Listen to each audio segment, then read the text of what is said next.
Bonjour. Le roi Charles III en visite en France à partir d'aujourd'hui. Vous pensez que c'est le moment? La seule vraie question, pourquoi recevoir en visite officielle un roi ou une reine, qui plus est au XXIe siècle, où de tels pantins sont devenus totalement anachroniques. Aujourd'hui, le président de la République ne va plus pouvoir se tenir. Mais quels sont les enjeux de ce séjour?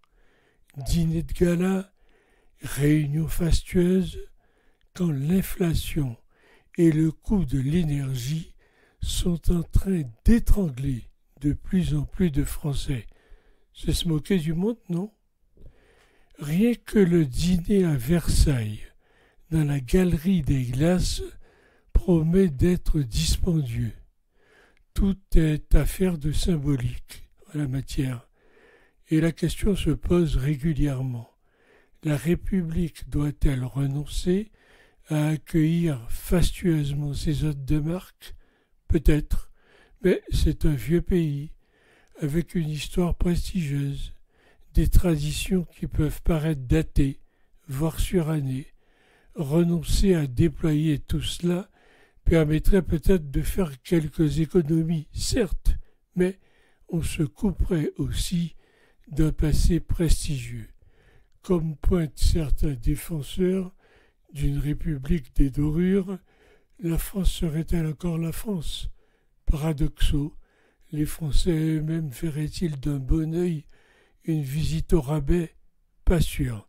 C'est un vrai dilemme en tout cas.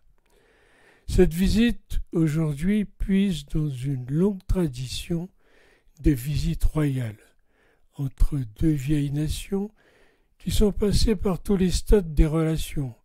Guerre, rivalité, amitié, la tradition, le décorum, c'est important. Cela fait un joli tableau, même si on n'est pas passionné par la pompe monarchique, fût-elle républicaine. L'autre aspect est diplomatique. Ce n'est pas avec Charles III que les sujets fondamentaux se noueront, mais il peut faire passer des messages, les transmettre. Charles, précurseur en la matière, incarne aujourd'hui la lutte pour l'environnement. Elle fait partie de son pédigré. Avec lui, l'écologie a une incarnation royale. Pourra-t-il en parler? Oui, tant que cela n'interfère pas avec la politique. En tant que souverain, il a un devoir absolu de réserve. Il lui reste le pouvoir d'incarnation. On sait en le voyant les convictions et les combats qu'il porte. C'est le travail d'une vie et ce n'est pas si mal. Sa parole est strictement encadrée. Alors pourquoi faire? Justement pour mettre de l'huile dans les rouages diplomatiques. Le Brexit, souvenez-vous, a largement parasité les relations entre les deux nations. La question de la pêche n'est pas réglée, loin s'en faut. La visite de Charles n'est qu'un bonus à ces échanges bilatéraux entre les exécutifs français et britanniques. Donc, pour résumer, la visite n'est pas décisive, pas inutile non plus. Entre deux pays fâchés, il n'y aurait pas eu de voyage de Charles III.